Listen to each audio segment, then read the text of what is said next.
USB 3.0 header. A USB 3.0 header is easier to spot than a USB or USB 2 header. A USB or USB 2 header can easily be mistaken for other motherboard headers. Things like the front panel audio, for instance, and the older IE1394 header. They all look similar with 9 or 10 pins. You have to look closely. Not with a USB 3 though. It's a 20-pin socket. Usually with a plastic sleeve around it so it looks more like a proper socket, and the sleeve has a gap in it so the plug can only fit in it one way. USB and USB 2. The header for these tended to be just rows of gold pins. You have to connect the correct header pins to the correct connections. Sometimes these could be separate rows on a plug, so you have to know what you were doing. USB 3. As there are a lot more connections, a 20-pin plug and socket is usually used. The wiring is usually self-contained and can only be plugged in the correct way around. It's as simple as connecting the main power supply to the motherboard.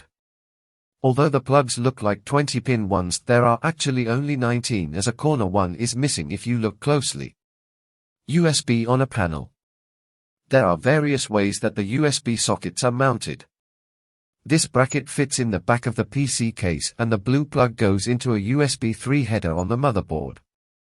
I've only ever seen them on a 20-pin plug, which means they connect to a pair of USB 3 sockets.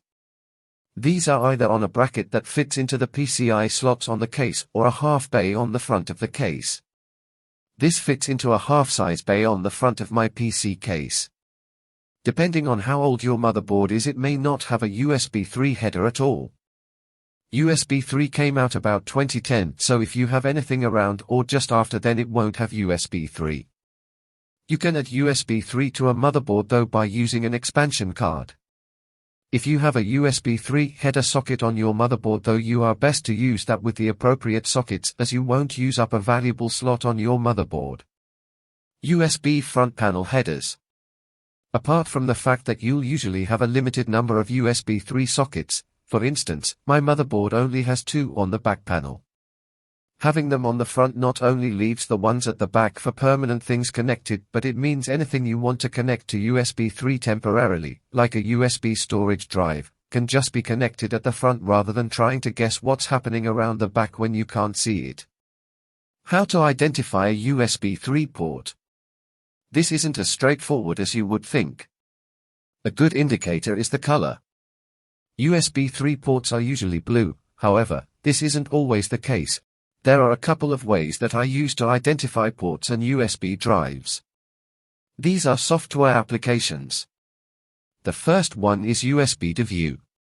This is a tiny program that was less than 200K on its last version. Plug a USB device into a USB 3 port and run this program and it will tell you all sorts of information. What we are looking at is the column of currently connected devices. If you click on the one that is the mass storage device, it tells you what version of USB the connected device is. The second bit of software I use is SpeedOut. This is portable, meaning it just runs without installation. This means you have one less bit of software installed on your machine. Just double-click on it and select the drive from the pull-down menu and it will do a quick test and tell you the read and write speed of the drive. What is the speed of a USB 3 port? A USB 3 port has a theoretical speed of 600 megabytes per second. It is about 10 times faster than USB 2, which in theory can transfer data at 60 megabytes per second. You won't actually achieve speeds like this though in reality. These are peak theory figures and sustainable transfer rates are more reasonable figures to compare. For USB 3 you can usually get about 85 megabytes per second and for USB 2 around 22 megabytes per second. USB 3 power. You can draw more current from a USB 3 socket than a USB 2. Apart from the speed, this was another big enhancement, as the power you could get from a USB 2 socket limited what you could connect it to. I can remember having a USB 2 portable hard drive that had to be connected to 2 USB ports with a special lead just to be able to get enough power to work. A USB 3 port can provide 900 mA of current at 5 volts. The USB 2 standard was 500 mA. As you can see, a USB 3 connection is faster, can provide more current to power more devices, and is easier to connect a header to the motherboard than the previous USB and USB 2 standards.